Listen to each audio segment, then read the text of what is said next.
Okay. So we're just checking to see if we're live here, making sure we're actually streaming to where we're supposed to be.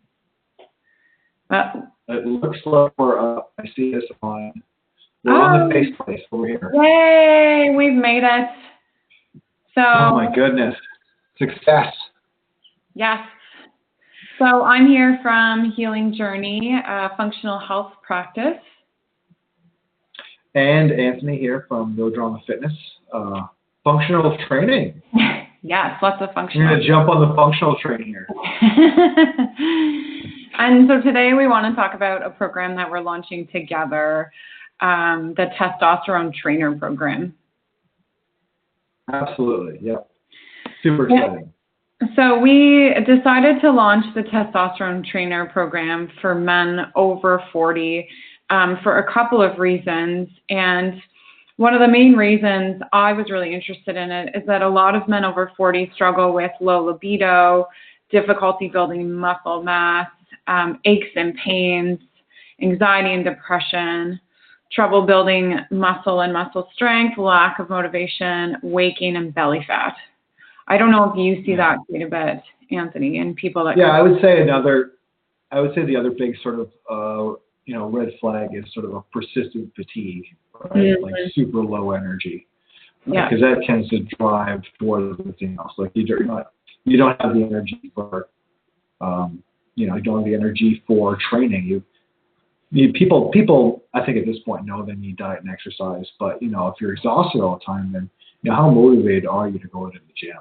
Yeah. So our job is to help people take those first steps and get them moving. Yeah. And then for other people, it's, I'm eating right and I'm working out and I'm still not seeing muscle going on, or I'm still not seeing weight loss. So there's something blocking me. Yeah, they're stuck in a plateau, and it's, you're putting the time in, and it's time to look for a different solution, try to move forward. Yeah, exactly. And we know that there's lots of health consequences associated with low testosterone, right? So one study found that low blood testosterone levels were connected with increased risk of cancer and cardiovascular disease. So we definitely want to support people who have this low testosterone. Mm-hmm. And training and exercise and also are going to mitigate those factors as well, right, in terms of heart disease, et cetera. Yeah, exactly. And I think what was really startling for me when I started to do research on this is that a lot of men actually have low testosterone. So when you look at the results from one lab company, it found that 80% of men from over 7,000 blood samples showed that they had low testosterone levels, which is like not a great stat, right? No, and I think it's maybe one of those things that we accept in terms of like, this is the norm, we're supposed to feel this way as we age, and I think people haven't, I guess the important message here is that, you can feel better. Exactly. And I think you raise a good point, because I think there is this concept with aging that, feeling crappy is just part of aging. Mm-hmm. And that's not necessarily the case, but when we have stats like 1 in 4 men have low testosterone, then it becomes the norm, even though it's not healthy. Exactly, yeah. So we know that there's a lot of different things that cause low testosterone. And for my end of it, I tend to work with hidden stressors. So I like to help people uncover what's going on from a heavy metal standpoint, from mineral imbalances, from a hormone imbalance, and from gut infections that could be creating internal hidden stressors that can lead to hormone imbalances.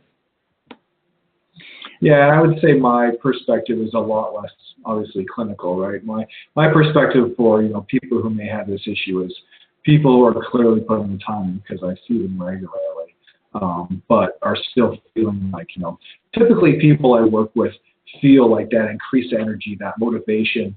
Once we get them rolling into the habit, they're going to feel that pretty rapidly. But there is certainly a small number of athletes who come in and are putting in the time, but they're like, I'm just not feeling any better. I'm not feeling like I'm making progress. And so, exactly. It's good for, we have a working relationship that I can work with somebody to let them, to help them look deeper. Exactly. And I think, there are often a lot of hidden stressors. And when you're stressed, whether it's internal or external, I like to talk about hidden stressors because not a lot of people do. But there's the obvious, like working way too much, not giving myself some time to relax in a terrible relationship kind of thing. But when your body's stressed, you're going to release cortisol. And so our bodies are kind of built for short-term cortisol surges, right? So historically speaking, we see a bear, we get a cortisol surge, we have energy to run from a bear, the bear leaves, we calm down. And that's not the case these days, right? The bear is constant. And so that really drains on our body's innate ability to handle stress. And so when your body's busy dealing with stress, what it's doing is it's moving its energy away from building hormones like testosterone. And that's a problem. Yeah, and it's a problem for males because over 95% of testosterone is produced in what's called the Leydig cells. And when there's high levels of cortisol, it actually inhibits the first step of the formation of testosterone. So there's actually a direct, if we look at the biological kind of pathways, there's a direct link between cortisol and no testosterone production. Yeah, well, the point I was going to bring up there was that the other thing I talk to our athletes about, which is, part of the lifestyle that comes around training, is that all of this stuff, all of your progress doesn't necessarily happen in the gym. Actually, my job in the gym is to make you a little bit worse, is to create stress, right?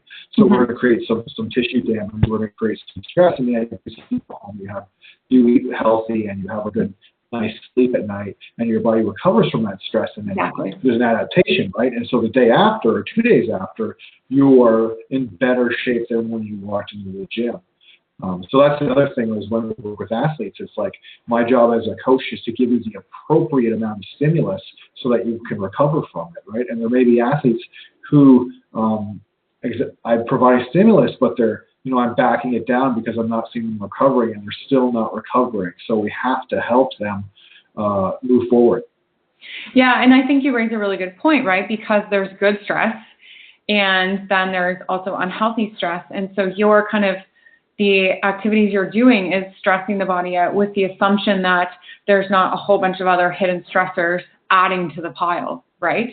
And so if somebody has hidden stressors like gut infections, then the stress you're doing is actually going to be adding to something that's already problematic in the first place. And that's why you're seeing that those low recovery rates is because there's other stressors that aren't necessarily being addressed. And so what should be healthy is becoming problematic. Yes, exactly. Yeah. That makes sense. Yeah. And I think, you mentioned it, but diet is another big one that we see for, lack of testosterone. So we see insulin resistance. So that's when someone's blood sugar is chronically high, and then the insulin receptors on the cells are like a bit messed up, and you're not able to balance your blood sugar properly. And so this is also going to impact testosterone levels as well. And so that's where, I really encourage people when they work with me to eat healthy, and we work on, balancing their blood sugar and eliminating food intolerances and things like that. So we're slowly reducing the stress in that way. Mm-hmm. Yeah, and I would say, again, part of our intake as well is trying to assess lifestyle so that we have at least some sort of range so that we can figure out how much stimulus they might require for training. How do we get them started the best way? And a lot of that comes up as well as helping them understand what their food choices are and help them out. Because we deal with a lot of people who are either starving themselves and expecting some sort of a good training outcome, where that, they're either not getting enough nutrients in, or that they're starting with exercise only and kind of put off changing diet due to, because habits are obviously difficult to change. Yeah. Yeah, exactly. And then the other thing that's really big is estrogen dominance. And I think, you can do all the things that we've just talked about, which is, address hidden stressors and eat healthy. But if you're somebody who has higher levels of estrogen than you do testosterone, then as a male, you have something called estrogen dominance. And females also have this too. For females, it's higher testosterone than progesterone. But estrogen dominance can cause a whole host of symptoms. And with men in particular, what happens is it causes aromatization. And this can occur when fat causes the expression of the enzyme aromatase, and then this converts your precious testosterone into estrogen, and so makes that actually worse. So if you have belly fat, it's likely that you also have estrogen dominance, just because we know that belly fat triggers your testosterone to be converted into estrogen, and then you're going to have lower testosterone levels. Yeah, exactly. There's the negative correlation between body fat and testosterone production, or at least blood serum testosterone, is pretty clear. Yeah, yeah. And then, of course, you get oxidative damage. And so when I talk about oxidative damage, I like to think about, heavy metals and pesticides and toxins that we get from everything we do these days. I mean, there's huge amounts of toxins in our world right now. And from a reproductive standpoint, or even from a sex hormone standpoint, it has quite a big impact. The Leydig cells of the testes are inundated with these oxidative stress. And we also know that aging also plays a key role in reducing testosterone levels. And so this has a significant impact on the Leydig cells and the production of testosterone. So I usually, when I'm working with people, help them to address these toxins as well, because it's about a detox, right? Yeah, and I would say that too. The other part of that from our end is that our job primarily with athletes is to think about what the appropriate type of exercise is that they're performing. Right, so if they're doing long duration, steady state cardiovascular activity, well, that's you're in the oxidative state. So is it beneficial for that athlete to pile more oxidative stress on top of an already stressed system, or can we make a more intelligent choice in terms of exercise selection? Exactly, and exercise is key, which is one of the reasons that we're partnering together, is because especially when you're building testosterone, research has shown that high intensity, short duration exercise actually boosts testosterone levels. And that's essentially what you're doing, and then modifying it based on where the individual's at, right? Exactly, yeah. You're looking at there's good outcomes from high intensity intervals, also as well as compound movements that use large muscle groups. So a lot of it's a combination of resistance training and also sort of HIIT modalities.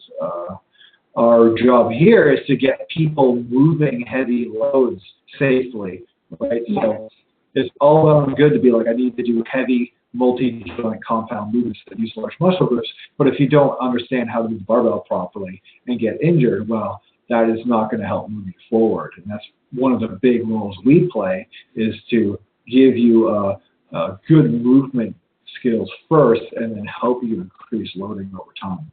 Yeah, so doing it safely, right? Exactly. Yeah. So if someone were to sign up with our testosterone program, they get training with you, yours truly, right? This guy, that's true. Yep. Yep. And then with me, we would do a deep dive. So I offer functional health testing. And so what that does is it looks a little bit deeper than conventional medicine can right now. So looking at, what gut infections do you have? What is your mineral imbalance like? Do you have heavy metal issues? How are your hormone pathways detoxing? Are we seeing signs for aromatization? So I can look pretty deeply at things and then support people from both a lifestyle standpoint as well as, looking at supplements. And I know there's a bit of pushback with people sometimes about supplements, but when your body's been in an unhealthy state for so long, often you need a little bit of a push, right? You need a bit of help. And what the supplements do is it helps to balance the body out, so then you can move forward without having them forever and ever. It gives you that push you need to hit that homeostasis, right? And a super important factor that people I think at this point, are coming around to is that our current medical system is so overtaxed that you can't, your doctor doesn't have the time to give you a lot of the data you need to help find these underlying issues, right?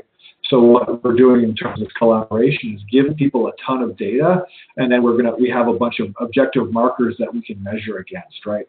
Because again, I would be the first person to tell everybody that I am pretty, I take a fairly dim view in terms of the fitness supplementation or the weight loss supplementation industry, but in terms of deficiencies, right, in terms of minerals, vitamins, etc. If you have a bunch of markers, then you have something to then test against, right? Supplementation makes sense then, right? So you can look at a marker, supplement, and then see the improvement, as opposed to Magic P. Yeah, you can see the improvement, or you could see okay, this approach isn't working, so we need to change things up, or we need to dig deeper, or we need to look at other sources of hidden stressors. And I think that's the beauty of it, is that you start with this amazing baseline understanding, and you can just keep. There's people like Ben Greenfield who just keep biohacking because they can use these markers and then go deeper and deeper and deeper into maximizing their performance. So I think there's just so much potential with this depending on the level you're at. I work with people who don't exercise at all and kind of are starting at ground zero. And then I can also work with people who just want to maximize their potential, right, and do what's kind of known as biohacking. Yeah. And I think it's telling that a lot of these Ben Greenfield and other folks like that tend to be American because, I guess one of the upsides of private healthcare is you can go and find services from a variety of sources, right? Where here we're kind of you're pretty limited in terms of if you have an acute health problem, then go see the doctor. But if you kind of are having this underlying issue that's not, you kind of have to wait in line for medical care, right? Where here we're kind of offering people an opportunity to really take an active part in terms of their health and get ahead of future problems, right? As opposed to waiting for something to get bad enough that then, your doc can take the time to help you fix your problem, right? We want to get ahead of that. Yeah, and that's exactly it, is that the medical model is more of a disease care model. So if you aren't at the disease state yet, there's nothing you can necessarily do about it from that standpoint until your markers on your blood or test results show back as disease. Whereas I work with people in between that. So in between that, optimal health and disease, there's you get there somehow. So I work with people to kind of move them back to that health setup. And what's also interesting is that a lot of the testing that I offer is actually covered by some of the insurance companies in the States because they're more of an outcome-based model. So what they're realizing is these tests are actually giving people the information they need to stay healthier forever. And so it's costing their insurance companies less. And so they're funding it versus our model in Canada, which is, pay per visit. We don't care about outcomes. And so the funding model really drives what's going on in the States in terms of optimizing your health performance. Yeah, and we take the same approach at No Drama Fitness as well. As we look at fitness is the health wellness continuum, right? We have acute illness, and then my camera's reversed, so I got to do this the other way. But we have we have illness. I think we're going to be over here, right? We have illness, and then we have I'm super sick, or I have no symptoms, but I may maybe not feel so good. But as you increase your fitness level, we're buffering you against a chronic long-term illness, right? We're trying to move you away from a poor health outcome by, this is what our hard to kill motto is, that the healthier we get you, the stronger we can get you, the less likely you're going to suffer from some sort of chronic disease later on in life. Exactly. And I think, that's a big motivation for people to join the testosterone program is because they're tired of feeling crappy. They want to have the energy, whether it to be to travel, to spend time with their partner, or, to spend time with their grandkids. And they want to live longer. And that's some of the outcomes that our program offers people. Absolutely. Mm-hmm. Okay. Well, I think that's all for me. Do you have anything that you want to add? No, I think we've covered it. As I said, from our end, both of our approaches to health mesh very well, and I think we have some really good overlaps and some really good separative skills that we can we can collaborate to help those of you out there that suffer with these problems move forward and give you a really clear set of markers and give you a clear strategy to live your life the way you should be. Yeah, which is not subpar health. Exactly, yeah. We don't have to feel crappy just because we're over 40. That's exactly it. Okay, well, thanks for having me on today, Anthony. Well, thank you for setting this up. And if anyone has questions,